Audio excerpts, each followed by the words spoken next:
As a doctor's wife, you ought to dress properly. That's what my sister-in-law said to me, looking down on me. I guess to her I'm a lesser being. My name is Emily, and I work as a nurse in a general hospital. I met my husband, Ethan, at this very hospital 5 years ago. He was a medical intern back then, and as we cared for each other amidst our busy schedules, we grew close and eventually started dating. Although we often couldn't find time to see each other due to work, after 5 years of dating, he proposed to me this year. Ethan comes from a family of doctors. I wonder if they'll accept me. Today, we're visiting his parents to formally announce our engagement, and I can't help but feel anxious and a bit weak. Hey, have confidence in yourself. After all, I chose you. If anything happens, I'll be there for you. Ethan reassured me, and I felt a bit relieved. Ethan's father runs his own practice, and his brother is the successor. His mother and sister-in-law are homemakers. Even Ethan's aunt and uncles are doctors, making it a typical family of medical professionals. On the other hand, I lost my father at a young age and was brought up in a single-mother household. Wanting to become independent as soon as possible to help my mother, I decided to become a nurse. I studied at a public university thanks to a scholarship. I'm grateful to my mother who raised me, but I'm worried about the inevitable comparisons that'll be made. Having heard about how strict his parents were, I was incredibly nervous by the time we arrived at Ethan's house. To add to that, not only his parents, but also his brother and his wife and other relatives were there, as Ethan had announced he was bringing his fiancée. After introducing myself to each one, I bowed deeply. "So, Emily, what do you do for a living?" asked my mother-in-law, noticing my anxiety. "I work as a nurse. I met Ethan when he was a medical intern." As I spoke, Amy, the wife of Ethan's brother, interjected. "A nurse? Are you aiming for a more privileged marriage?" she asked, with a hint of mockery, which caused me to shake my head frantically in denial. "No way, that's not it at all." As I tried to explain myself, Ethan's uncle muttered, "There are nurses who aim for medical interns." An uncomfortable silence fell over the room. "What about your family? What does your father do?" Amy asked, and my voice faltered. "My father passed away when I was young." Seeing Amy's knowing look, I felt lost for words. "So you were raised by a single mother? I've heard of women who marry doctors for money," she said with an exasperated sigh. Ethan, sensing my distress, raised his voice in frustration. "Amy, isn't it rude to say such things at our first meeting? Emily is a hard-working person. She didn't want to burden her mother, so she put herself through public university. I've never seen a nurse as dedicated as her." His words made me blush. Amy apologized with a smile, but her eyes didn't hold any warmth. "I'm not ashamed of being raised in a single-parent household, and I certainly didn't marry Ethan for his money.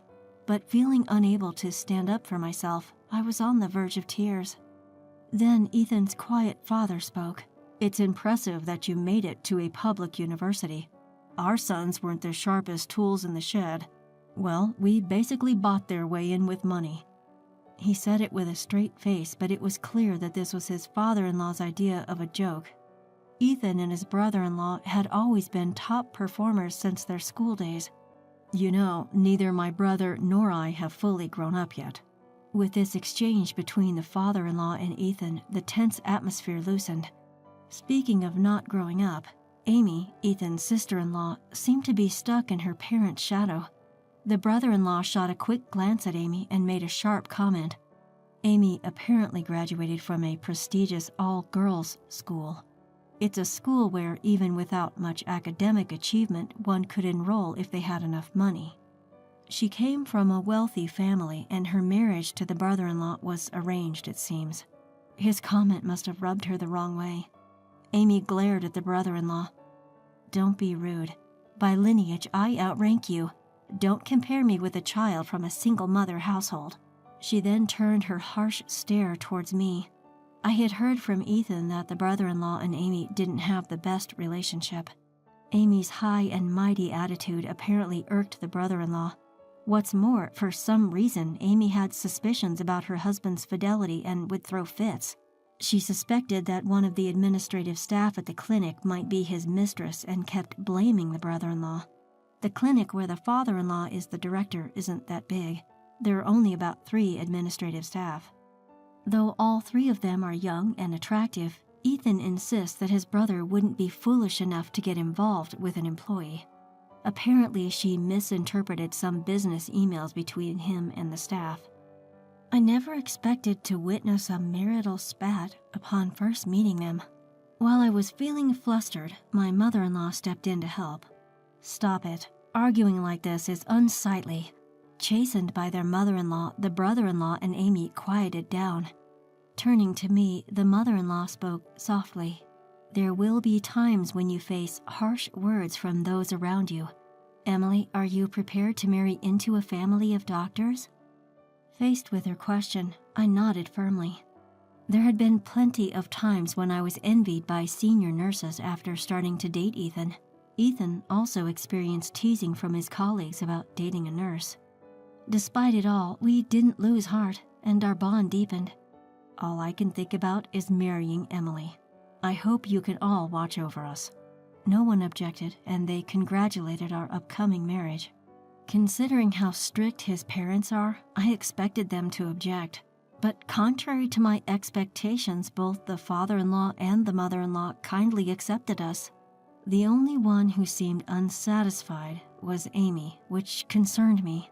With a successful completion of our marriage introduction, we got registered. Our relationship didn't change just because we got married. The one thing that changed was the frequent invitations from Amy. "Let's go shopping tomorrow. I'll teach you how to dress appropriately as a doctor's wife." Amy often used the phrase, "doctor's wife."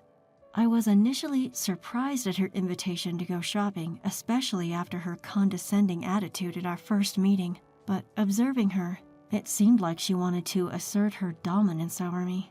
She would buy and flaunt clothes that were beyond my pay grade. Even today, as we went to the boutique, Amy was buying loads of branded clothes. Seeing the amount, I couldn't help but marvel at how much her husband was earning. "I've told you before, why don't you quit nursing? Supporting a busy doctor husband is the wife's duty, isn't it?" While having tea after shopping, Amy chimed in. Here we go again, I thought. She keeps telling me every time we meet that I should become a homemaker. I consider nutrition. I've never used prepackaged meals. My floors don't have a speck of dust. Are you doing your part as a doctor's wife? Sure, sometimes we rely on ready-made curry pouches and the dust accumulates. It's made me doubt myself, and I've talked about it with Ethan. I asked if I should quit nursing and become a homemaker. Ethan, with a serious face, reassured me. "I want you to continue nursing. I fell in love with you for your vibrant work attitude." He had told me before that he was smitten at first sight, seeing me treat patients with kindness. Remembering Ethan's words, I replied, "I have no intention of quitting nursing." Ethan understands that too. At that, Amy snickered. "Really?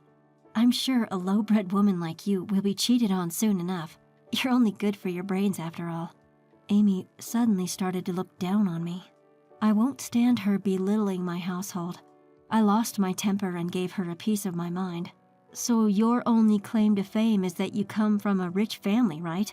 You don't even get along with your husband. Maybe you should worry less about being cheated on and try trusting him more." As soon as I'd said it, I knew it was too late. Amy's face turned beet red with anger, and she looked like a fiery demon. "How dare you? A woman like you doesn't belong in this house." With that, Amy stormed off. When I told Ethan what happened, he burst out laughing. "You told off my annoying sister, good. She'll cool down after a while." I had regretted what I'd done, but now I felt better. In fact, I was even a little relieved that the invitations to go shopping and tea had ceased. You know, Amy always acts so high and mighty in every boutique. Is she a regular customer or something? Ethan shrugged it off, saying she just loved shopping, but it was on my mind. "Hello, I've got something I want to ask." I dialed up a friend. I thought the next time I would see Amy would be months away, at New Year's, but mother-in-law contacted me the next day about a dinner party. Father-in-law was turning 60, and she invited us to celebrate with a high-end sushi meal. The thought of seeing Amy was unpleasant, but I wanted to celebrate father-in-law's birthday. I figured she must have forgotten by now, and I was looking forward to dinner. When I arrived at the restaurant, I saw brother-in-law and his wife approaching. As soon as Amy spotted me, she marched right over, her face stern. "Why are you here? Didn't I say you don't belong in this house?" Brother-in-law and Ethan hastily tried to calm the aggressively confronting Amy. "You better remember what you said. How dare a poor, low-bred woman like you talk back?" Amy's anger continued to escalate. "People like you, raised in a single-mother household, are considered lower class. I absolutely refuse to dine with someone of your status. Get out." Brother-in-law looked exasperated as Amy caused a scene right in front of the restaurant. Then a cold voice echoed through the commotion. "Then go home, you," came a frosty voice. It was mother-in-law. She must not have expected mother-in-law was watching. "Huh?" Amy murmured softly, glancing over her shoulder. "I'm terribly embarrassed by this spectacle outside the store." Mother-in-law's words were met with nods from everyone present. "I only argued back because Emily was being rude. I support my husband so much." Amy seemed to go into hysterics, her voice rising again. "It's Ethan's fault for bringing such a low-status woman into the family in the first place. Divorce her, even now." Her words were utter nonsense. Naturally, Ethan wore a bewildered expression. "Please, don't get more hysterical than this." "It's your fault. You insult my education." The fight between brother-in-law and Amy had officially started. Mother-in-law intervened once more. "I had planned to ask about this later, but if you're going to make such a fuss, I'll ask now. Amy, you're hiding something, aren't you?" At mother-in-law's words, the arguing voices instantly went silent. "Hiding something? What do you mean?" Amy's voice trembled slightly, though she was trying to stay calm. "Emily told me about your shopaholic tendencies." Amy's face turned ashen. "You always talk about a certain department store. One of my friends works there." She had been puzzled about Amy's ability to buy so many brand-name clothes. At first, she thought brother-in-law was very open-minded, but would he really let his wife, with whom he didn't get along, freely make such high-priced purchases? Something seemed off. She thought that maybe Amy was receiving an allowance from her wealthy parents, but Amy had proudly claimed that since marrying brother-in-law, she had never asked her parents for money. According to Ethan, brother-in-law was indifferent to money and let Amy handle his salary and savings. Perhaps that's why Amy had free rein to spend. According to mother-in-law's friend, Amy was a frequent shopper at the store and would sometimes spend hundreds of thousands in a day. But her attitude was so arrogant that the staff found her annoying. "Also, Amy, aren't you cashing in on a family credit card?" This was just a guess, there was no proof. But it seemed to hit the mark as Amy turned even paler. "How did you—" She had figured Amy, with her lavish spending habits, was also borrowing money. "You don't even understand the value of money, yet you flaunt your power around town. Don't you feel ashamed as a doctor's wife?" Amy was rendered speechless by mother-in-law pointing out her shopaholic tendencies. "The staff has also complained about your haughty attitude." Even father-in-law, who had been silently listening, couldn't bear it any longer. Amy would wait until father-in-law wasn't around, then visit the clinic to complain about poor cleanliness and scold the staff. The way she treated the 3 office clerks she suspected of having an affair with her husband was appalling. She even demanded that they quit if they had the audacity to flirt with him. Upon learning the real situation, her father-in-law feared that the staff would quit if things continued this way. When my brother-in-law discovered that she had been squandering money, he was livid. "How much did you borrow? Tell me everything." Amy just stood silent, not even bothering to apologize. Seeing this, her husband's patience snapped. "You high and mighty woman, I want a divorce. Pay back all the money you've spent." Amy, who didn't expect a divorce, desperately pleaded that she didn't want to split up. But nobody, not her in-laws, nor her husband, nor Ethan, was willing to listen to her. Then she turned to me with a plea in her voice. "Emily, as a fellow wife, you understand how I feel, right?" I couldn't help but laugh at her audacity. "Are you asking for help from a woman you've always looked down on because of her social status? Why don't you ask your wealthy parents for help?" After I bluntly told her off, Amy's head dropped in defeat. And so Amy and her husband decided to get a divorce. Even when she handed in her divorce application, Amy was still causing a fuss. Eventually, her parents came to take her back home. The money she'd spent over time amounted to millions, and Amy, unable to pay it back, went crying to her parents. They paid off her debts, but she's now the talk of the town as the woman who spent her husband's money. It's going to be hard for her to remarry. Her parents are so embarrassed that they're keeping her indoors for now. They've confiscated her cash and credit cards too. Amy, who used to relieve stress through shopping, is now locked up in her room, I heard. I never really understood why she tried to assert dominance over me, despite coming from a wealthy family. Her brother-in-law once told me that Amy had an inferiority complex about her education. She was irritated when I, a clever woman with a degree from a public university, was praised by relatives for marrying Ethan. Seeing Amy, I understood that being rich doesn't necessarily mean being happy.